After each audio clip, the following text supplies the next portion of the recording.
Apa yang bakal kamu lakuin kalau cewek yang kamu taksir tiba-tiba dideketin sama cowok lain? Cemburu pastinya dong. Itulah yang dirasakan oleh Xian saat dia nggak sengaja mergokin Shui dideketin sama cowok imut yang ngasih roti buat dia. Xian buru-buru nyamperin mereka dan malah ngasih duit ke cowok itu, lalu ngajak Shui pergi dari sana. Gak hanya itu, Xian juga negur Shui karena nerima makanan dari orang asing gitu aja. Xian lantas ngajak Shui makan malam, tapi situasi seketika jadi canggung saat Shui ngeliat si mantan, Xingzo, yang masuk ke restoran bareng temen-temennya. Shui langsung buru-buru pamit ke toilet karena dia ogah banget ketemu Xingzo. Pada momen itu, teman-temannya Xingzo nanyain kenapa Xingzo putus sama Shui. Xingzo sih bilang kalau mereka udah nggak cocok aja, walau pada kenyataannya, Xian tahu betul kalau Xingzo selingkuh di belakang Shui. Parahnya lagi, Xingzo malah ngejelekin Shui di depan teman-temannya. Which is, hal itu bikin Xian makin kesel sama dia. Gak lama kemudian, Shui akhirnya balik dari toilet, dan wajahnya nampak murung. Mengetahui kalau Shui murung gara-gara si mantan pacar, Xian lantas berkata pada Shui kalau Shui punya sepasang mata yang bersinar indah, tapi sayangnya kedua mata itu memberikan penilaian yang salah tentang mantan pacar Shui. Shui seketika tersentak mendengar perkataan Xian, tapi ia lantas jadi bad mood dan memilih untuk pulang aja, bahkan sebelum menyentuh makanannya. Setibanya di rumah, Shui dikejutkan dengan food delivery dari sebuah restoran mewah, padahal ia sama sekali nggak memesan makanan tersebut. Shui pun langsung tahu kalau Xian yang udah ngirim makanan tersebut dan berterima kasih padanya. Xian bahkan menunjukkan perhatiannya pada Shui, dan mengetahui kalau Shui sebelumnya nggak pernah diperhatiin sampai segitunya sama Xingzo. Shui pun memanfaatkan kesempatan itu untuk menggoda Xian dengan bersikap seolah-olah mereka memang berpacaran. Keesokan harinya Shui datang ke Mingyu Holdings untuk melakukan wawancara dengan sang direktur, tapi ia terpaksa menunggu untuk waktu yang lama. Shui pun memberitahu Xian mengenai hal itu, dan setelah berjam-jam menunggu, Shui akhirnya bisa bertemu dengan sang direktur untuk melakukan wawancara. Seusai wawancara, Shui pun bersiap untuk pulang, tapi di waktu yang bersamaan, Shui nggak sengaja berpapasan dengan Lele, yang ternyata adalah sekretaris sang direktur. Rupanya, Lele sengaja membuat Shui menunggu berjam-jam, padahal sang direktur sudah mempersiapkan wawancara tersebut atas permintaan Xian. Lele pun langsung ditegur dan mendapat hukuman yang setimpal karena dinilai lalai, walau pada kenyataannya ia emang sengaja melakukan hal itu pada Shui. Untungnya Xian gercep dan langsung melaporkan hal itu kepada si direktur yang merupakan bawahannya. Saat Xian hendak pergi dari ruangan itu, secara mengejutkan, Shui tiba-tiba muncul dan ngajak Xian buat dinner bareng.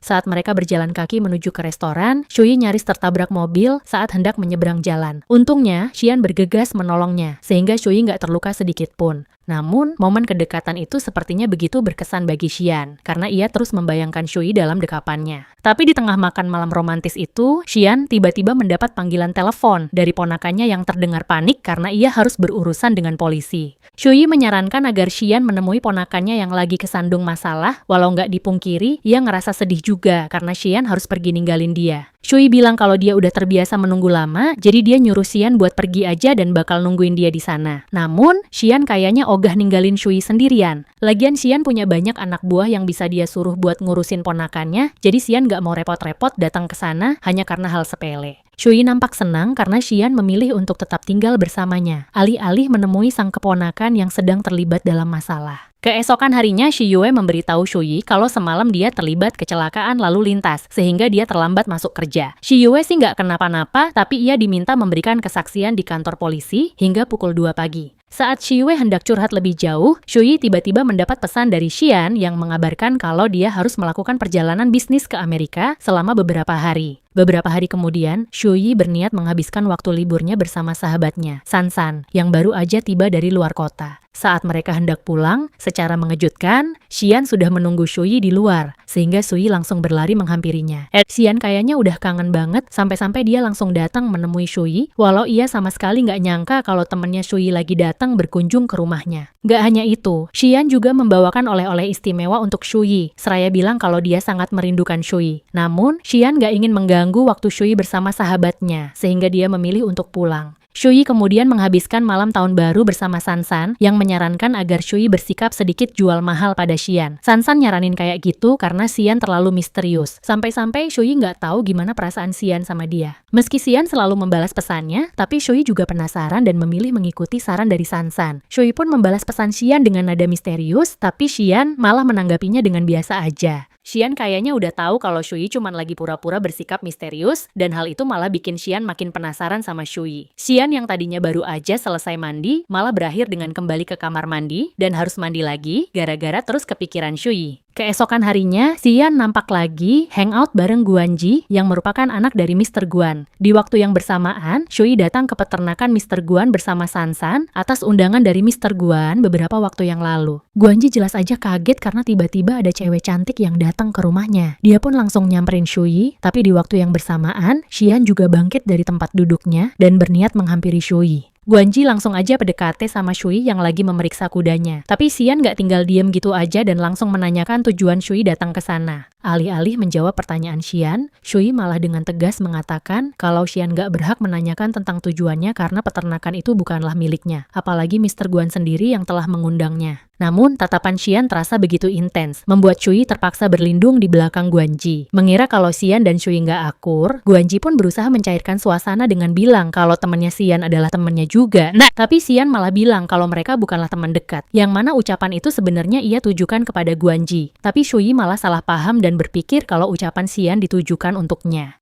Pas lagi ganti baju, Shui kayaknya masih kesel sama Xian karena konfrontasi singkat mereka. Tapi di waktu yang bersamaan, Xian tiba-tiba muncul di belakangnya dan berinisiatif membantunya memakai ikat pinggang. Nggak sampai di situ, Xian bahkan memeluk Shui dengan erat dan mempertanyakan alasan Shui yang bilang kalau mereka barely know each other. Padahal selama ini, Shui yang ngejar-ngejar dia dan ngide buat pacaran sama dia. Namun, sebelum Shui sempat menjawab, mereka dikejutkan dengan Guanji yang tiba-tiba muncul dan menanyakan keberadaan Shui. Shui pun langsung nyubit Xian karena takut ketahuan. Tapi untungnya, Guanji langsung pergi saat Xian bilang kalau Sansan memanggilnya. Bukannya pergi dari sana, Xian malah memanfaatkan kesempatan itu untuk berdekatan dengan Shui. Momen kedekatan mereka terasa intens saat Xian mendekap Shui semakin erat. Xian nyaris kehilangan kendali saat Shui mencoba merayunya. Tapi untungnya dia langsung sadar dan bergegas pergi dari sana. Gak lama kemudian, Xian nampak udah nungguin Shui di padang rumput, bersiap untuk ngajak Shui berkuda dengannya. Shui yang masih kesel lantas merengek agar Xian menggendongnya naik ke atas kuda. Tapi Xian malah mengabaikannya. Shui pun mencoba naik sendiri, tapi Xian tiba-tiba muncul dan membantunya naik ke atas kuda, seraya bilang kalau dia bakal ngajarin Shui berkuda. Shui jelas aja kaget karena Xian tiba-tiba ngomong gitu. Gak hanya itu, Xian bahkan tersenyum pada Shui dan berinisiatif menemani Shui berkuda sepanjang sore itu. Beberapa waktu kemudian, Shui yang lagi di kantor tiba-tiba mendapat panggilan telepon dari ibunya yang nyuruh dia buat melakukan kencan buta dengan anak dari kenalannya. Shui jelas aja ogah seraya bilang kalau dia udah punya pacar. Shui bahkan ngirimin foto Xian yang ia sebut sebagai pacarnya, tapi ibunya gak percaya dan malah balik ngirimin foto seorang penyanyi terkenal seraya bilang kalau dia adalah ayah tiri Shui. Pada akhirnya, Shui pun terpaksa menuruti permintaan ibunya untuk melakukan kencan buta dengan seorang pria bernama Yuyu yang bekerja sebagai dosen dan berasal dari keluarga yang cukup terpandang di bidang pendidikan. Yuyu bilang kalau dia juga dipaksa sama ibunya untuk melakukan kencan buta, padahal dia berniat melanjutkan pendidikan ke Amerika tahun depan dan belum kepikiran buat nikah. Pada akhirnya, mereka pun sepakat untuk temenan aja, karena emang sama-sama belum niat untuk menikah dalam waktu dekat.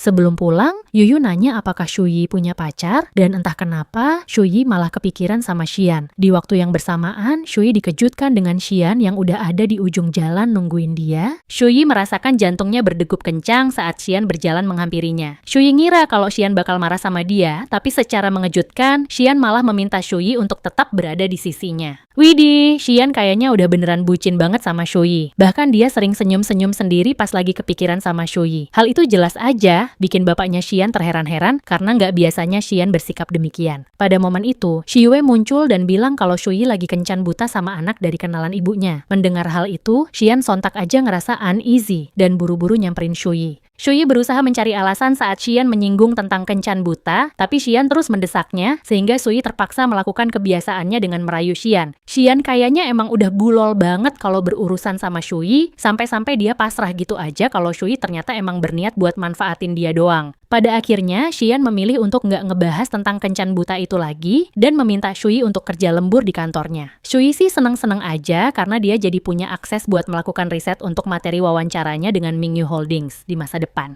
Keesokan harinya Shui menemui Xian yang udah nungguin dia di kantornya. Shui nampak cantik dan anggun mengenakan gaun merah itu, membuat Xian lagi-lagi terkesima dengan kecantikannya. Shui sama sekali nggak nyangka kalau ia harus memeriksa setumpuk dokumen yang berkaitan dengan Mingyu Holdings sendirian, sementara Xian cuma duduk di mejanya, doing absolutely nothing selain menatap ke layar monitornya. Menyadari kalau Shui lagi ngeliatin dia, Xian pun bertanya apakah Shui ngerasa lapar or something. Tapi Shui lagi-lagi memanfaatkan kesempatan itu untuk merayu merayu Xian dengan bilang kalau dia emang pengen ngeliatin Xian terus, karena Xian sangat tampan. Secara nggak terduga, Xian malah nyamperin Shui dan duduk di sebelahnya seraya nyuruh Shui buat ngeliatin dia terus. Xian bahkan sengaja merayu Shui, mendesak Shui untuk tetap berada di dekatnya agar ia bisa seterusnya memandangi wajah cantik Shui. Mendengar hal itu, Shui sontak aja ngerasa malu dan lantas bangkit dari sofa. Tapi secara mengejutkan, Xian malah menarik tangan Shui dan membiarkan Shui mendarat di pangkuannya. Anehnya, Shui malah merasa nyaman saat Xian mendekapnya dengan erat seraya memainkan rambutnya. Shui nyaris terhanyut saat Xian menutup jarak di antara mereka seraya bilang kalau ia ingin berbagi momen kehangatan dengan Shui. Tapi Shui kayaknya kepedean, karena Xian ternyata bermaksud ngajak Shui buat makan bareng. Singkat cerita, Shui pun menikmati makan siang yang udah disiapkan oleh asistennya Xian, sementara Xian cuma senyum-senyum sendiri ngeliat tingkah lucu Shui pas lagi makan. Setelah makan siang, Xian bilang kalau dia harus menghadiri rapat dan minta Shui buat nunggu dia di sana. Karena meetingnya lama banget, Shui pun jadi bete sambil main HP sendirian.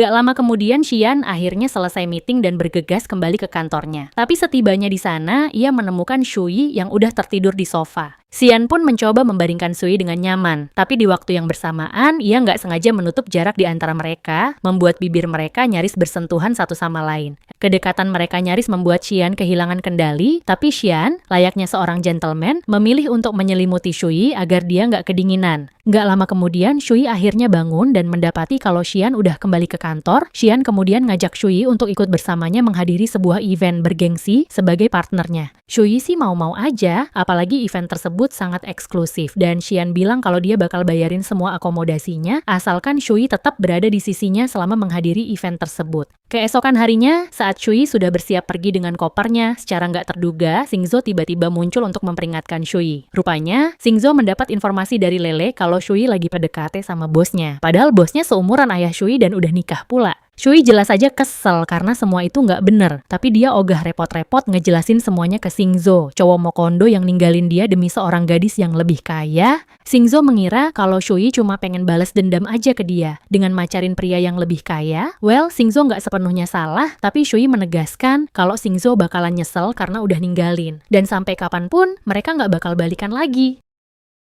Malam harinya, Shui milih buat makan malam di kedai pinggir jalan sembari nunggu Xian selesai meeting. Pada momen itu, beberapa preman nampak godain Shui dan nyoba buat deketin dia. Shui pun berusaha membela diri, tapi para preman itu terus mengganggunya hingga asisten Xian tiba-tiba muncul bersama para pengawal dan langsung membekuk para preman. Di waktu yang bersamaan, Xian keluar dari mobil dan Shui langsung berlari ke arahnya. Xian pun segera mendekap Shui dengan erat, berusaha menenangkan Shui yang masih ketakutan. Pada momen itu, Xian gak bisa menahan diri untuk bermesraan dengan Shui. Apalagi Shui kelihatan cantik banget dalam dekapannya. Mereka nyaris aja terhanyut dalam momen kedekatan itu, hingga mereka menyadari kalau mereka lagi di dalam mobil. Dan ada si supir di depan yang diam-diam memperhatikan mereka. Xian kemudian membawa Shui ke hotel, dan saat di dalam lift, Xian kembali menarik Shui ke dalam pelukannya, lalu menciumnya dengan penuh perhatian. Mereka nyaris terhanyut dalam momen kedekatan itu, tapi kesenangan mereka lagi-lagi harus terinterupsi saat pintu lift tiba-tiba terbuka, dan seseorang gak sengaja melihat ke arah mereka. Karena udah ketahuan, Shui pun langsung menarik diri, tapi suasana seketika menjadi canggung saat Shui menyadari kalau dia malah masuk ke kamar Xian. Shui pun segera pergi dari sana, meninggalkan Xian yang cuma senyum-senyum sendiri. Saat di dalam lift, Shui berusaha menenangkan diri, tapi dia kelihatannya seneng banget karena Xian menciumnya. Keesokan harinya Xian dan Shui bersiap pergi ke lokasi event. Shui malah nggak sengaja melakukan sesuatu yang bikin suasana jadi canggung. Gak cuma itu, Xian juga godain Shui karena Shui berbohong kepada rekan kerjanya dengan bilang kalau dia lagi pergi sama ayahnya. Gak lama kemudian mereka akhirnya tiba di lokasi dan mereka pun dipersilakan menuju ke aula mewah yang telah dipersiapkan untuk para tamu. Shui kelihatannya seneng banget karena para tamu yang hadir merupakan orang-orang penting. Namun Shui tiba-tiba mengalami kram perut karena haid yang datang lebih awal. Mungkin karena Shui terlalu excited berciuman dengan Xian tadi malam, sehingga hormonnya pun melonjak drastis dan bikin dia datang bulan lebih awal dari jadwal yang seharusnya. Menyadari kalau Shui lagi kesakitan, Xian pun berusaha menunjukkan perhatiannya dengan tulus. Tapi hal itu sontak aja bikin orang-orang bertanya-tanya mengenai hubungan mereka karena Xian kelihatan perhatian banget sama Shui. Sementara itu, Shui memutuskan untuk beristirahat di kamarnya, hingga Xian datang untuk membawakan obat pereda nyeri. Shui lantas berterima kasih pada Xian, sekaligus meminta maaf karena ia nggak bisa nemenin Xian sampai acaranya selesai. Namun, Xian sama sekali nggak mempermasalahkan hal itu, dan nyuruh Shui buat istirahat aja agar kondisinya segera pulih.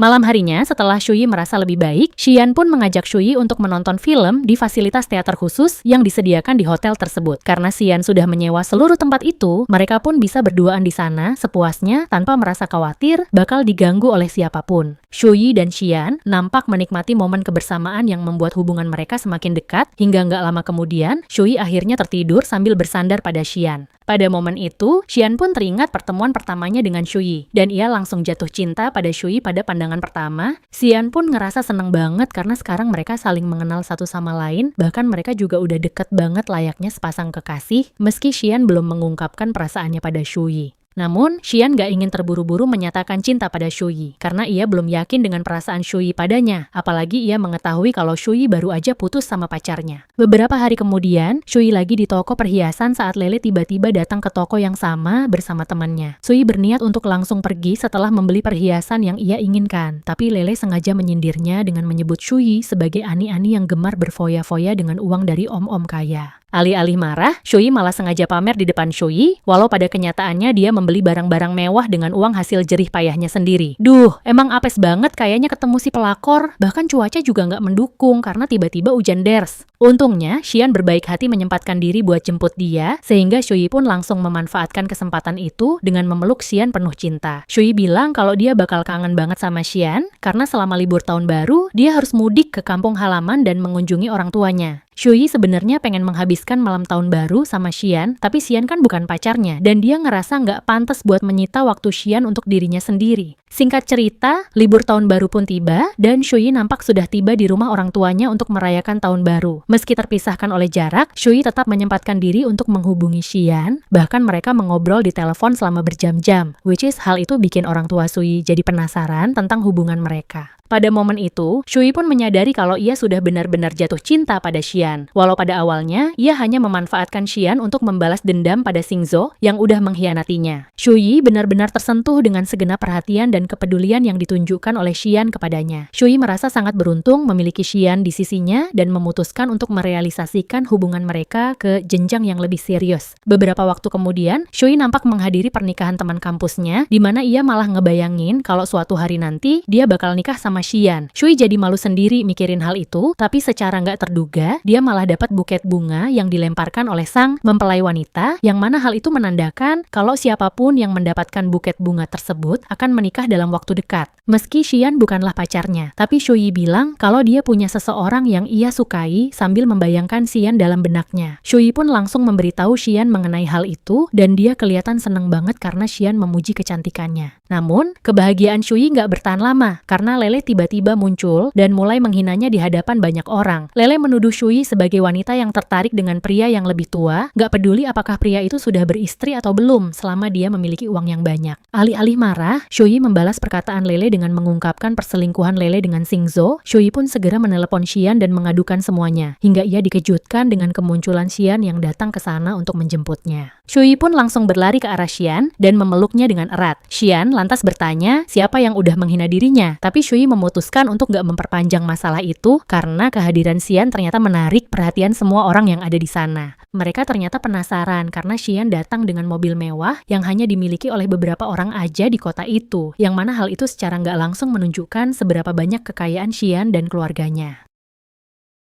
Pada momen itu, Shuyi yang selama ini mengira kalau Lele adalah keponakan Xian, berusaha memberitahu Xian tentang perlakuan Lele. Tapi secara mengejutkan, supir pribadi Xian tiba-tiba muncul dan menegur Lele. Rupanya, paman yang dibangga-banggakan oleh Lele karena mengendarai mobil mewah hanyalah seorang supir yang bekerja pada Xian. Gak hanya Shuyi, Xingzhou juga kaget banget saat mengetahui kebenaran itu, karena selama ini dia mengira kalau pamannya Lele adalah orang yang memiliki mobil mewah itu, bukan sekedar mengendarainya. Di sisi lain, Xian nampak clueless karena Shuyi mengira kalau ia adalah pamannya Lele. Padahal ia sama sekali nggak mengenal Lele. Menyadari telah terjadi kesalahpahaman, pamannya Lele langsung meminta maaf pada Xian dan Shuyi atas kelakuan keponakannya. Sementara Shuyi jadi ngerasa malu sendiri karena udah salah sangka sama Xian. Shuyi juga ngerasa bersalah karena udah manfaatin Xian, padahal Xian sama sekali nggak ada hubungannya dengan Lele. Sementara itu, Xingzhou yang mengetahui kalau Xian bukanlah orang sembarangan, lantas meminta maaf atas semua kekacauan yang terjadi. Tapi Xian dengan tegas nyuruh Xingzhou buat minta maaf langsung sama Shui, karena Xingzhou milih diam aja saat Lele menghina Shui di depan semua orang. Apalagi rumor buruk tentang Shui sama sekali tak terbukti kebenarannya, dan telah dibantahkan dengan kehadiran Xian di sisi Shui. Xingzhou pun meminta maaf pada Shui, tapi Shui meminta Xian untuk segera pergi dari sana karena dia nggak ingin lagi melihat wajah Xingzhou ataupun Lele. Emang dasar nggak tahu malu si Lele. Ngaku-ngaku keponakan orang kaya yang punya mobil mewah, padahal pamannya cuma supir. Rasain juga tuh Xingzhou, niat hati pengen ambil jalan pintas dengan macarin keponakan orang kaya, nggak taunya malah ketipu abis-abisan. Hukum karma emang beneran nyata ya. Shui yang tadinya diselingkuhin dan dihina abis-abisan oleh Xingzhou, malah dapetin cowok ganteng kaya raya yang beneran sayang dan perhatian banget sama dia. Saat di mobil, Xian pun meminta Shui untuk menjelaskan semuanya, karena dia beneran bingung kenapa Shui ngaku-ngaku sebagai auntie di depan Xingzhou dan Lele. Karena ngerasa malu sekaligus bersalah banget sama Xian, Shui pun berusaha mengalihkan pembicaraan dan bergegas turun dari mobil setibanya di rumah. Xian mengira kalau Shui mungkin masih kepikiran sama mantannya dan lagi berusaha menghindarinya, walau pada kenyataannya, Shui ngerasa bersalah banget sampai dia malu sendiri buat ngadepin Xian. Meski begitu, Shui bersyukur karena kesalahpahaman itu membuat dirinya dinotis sama Xian dan bikin hubungan mereka makin deket juga. Beberapa hari kemudian Shui menghabiskan waktu dengan Shi Yue di pemandian air panas. Pada momen itu, Shi Yue nampak terperangah dengan kecantikan Shui hingga ia pun maklum kalau pamannya jatuh cinta pada Shui karena Shui emang beneran cantik banget. Shi Yue yang ngira kalau Shui lagi ngincer cowok lain, lantas berusaha menjodohkan Shui dengan pamannya. Saat Shui lagi senyum-senyum sendiri sambil mikirin Xian, secara nggak terduga, Xian tiba-tiba muncul di sana dan Shui akhirnya mengetahui kalau Xian nggak lain adalah pamannya Shi Yue. Nggak hanya itu, Shi Yue bahkan udah menceritakan semuanya pada Xian, termasuk tentang Shui yang berniat balas dendam dengan memanfaatkan paman dari wanita yang menjadi selingkuhan Xingzhou. Xian yang masih clueless dengan apa yang sebenarnya terjadi, lantas menuntut penjelasan dari Shui, tapi Shui berusaha mengalihkan pembicaraan. Namun, Xian terus mendekat ke arahnya dan menutup jarak di antara mereka. Mengira kalau Shui masih kepikiran sama mantannya, Xian pun mempertanyakan tentang perasaannya seraya mendesak Shui untuk memilih siapa yang paling ia sukai. Shui lantas merangkul Xian dengan penuh cinta dan secara terang-terangan mengatakan kalau ia menyukai Xian. Mendengar pengakuan cinta itu, Xian pun semakin mendekat ke arah Shui, lalu menciumnya dengan hangat dan lembut. Xian nyaris kehilangan kendali, terhanyut dalam pesona Shui yang begitu memikat. Namun, Xian segera saja mendapatkan kewarasannya kembali dan bergegas menjauh dari Shui. Xian bilang kalau dia bakal nganterin Shui pulang, seraya berjanji kalau dia bakal nemenin Shui ke akuarium esok hari. Saat Xian hendak kembali ke hotel, pamannya Lele tiba-tiba menghampirinya dan berusaha meluruskan kesalahpahaman yang melibatkan Xian. Pamannya Lele juga meminta maaf pada Xian karena keponakannya telah membuat kegaduhan, tapi ia memastikan kalau Lele nggak bakal mengganggu Shui lagi. Rupanya, setelah kejadian itu, pamannya Lele nyuruh Lele buat putus sama Xingzhou, seorang mokondo yang nyari jalan pintas buat kaya dengan manfaatin Lele. Xingzhou ternyata sengaja macarin Lele karena ia mengira kalau Lele adalah keponakan Xian dan berharap karirnya bisa melejit dengan memanfaatkan koneksi dan pengaruh dari Xian. Mendengar hal itu, Xian akhirnya mengetahui kalau Shui ternyata salah paham tentang dirinya yang ia kira sebagai pamannya Lele, padahal ia adalah pamannya Shi Yue. Xian pun menyadari kalau Shui mungkin hanya memanfaatkan dirinya untuk membalas dendam pada Xingzhou yang telah mengkhianatinya hanya demi kekayaan dan koneksi bisnis semata. Xian tadinya nggak ingin mempercayai hal itu, tapi ia lantas mendapatkan panggilan telepon dari Shi Yue yang bilang kalau Shui emang lagi ngejar seorang cowok. Shi Yue yang ngira kalau Shui lagi ngejar cowok random buat balas dendam, lantas bilang sama Xian kalau Sui nggak beneran menyukai cowok itu, walau pada kenyataannya cowok yang lagi dikejar-kejar sama Sui nggak lain adalah Xian. Xian seketika menjadi patah hati dan menyadari kalau Sui ternyata selama ini cuma manfaatin dia demi membalas dendam pada mantannya. Xian seketika menjadi marah dan kecewa pada Sui karena selama ini dia beneran peduli sama Sui dan emang udah jatuh cinta sama Sui sejak pertama kali mereka bertemu, tapi Sui ternyata cuma manfaatin dia aja dan masih memiliki perasaan pada Xingzhou yang jelas-jelas udah berselingkuh dan milih buat ninggalin dia demi wanita lain. Xian beneran sakit hati dan ngerasa kecewa pada Shui, hingga pada keesokan harinya ia memutuskan untuk nggak datang menemui Shui di akuarium, dan membiarkan Shui menunggu untuk waktu yang lama. Saat Shui menghubunginya, Xian pun mengungkapkan kalau dia udah mengetahui kebenarannya. Shui berusaha meminta maaf dan berniat menjelaskan semuanya, tapi Xian langsung menutup teleponnya dan pergi dari sana. Shui segera menyadari kesalahannya dan memilih untuk membiarkan Xian pergi, karena biar bagaimanapun, dia telah melakukan kesalahan dengan memanfaatkan Xian hanya untuk kepentingannya sendiri. Kira-kira gimana nasib Shui selanjutnya ya? Apakah Xian bakal memaafkan kesalahannya? Ataukah hubungan mereka kandas di tengah jalan? Like and subscribe kalau kamu pengen tahu kelanjutannya.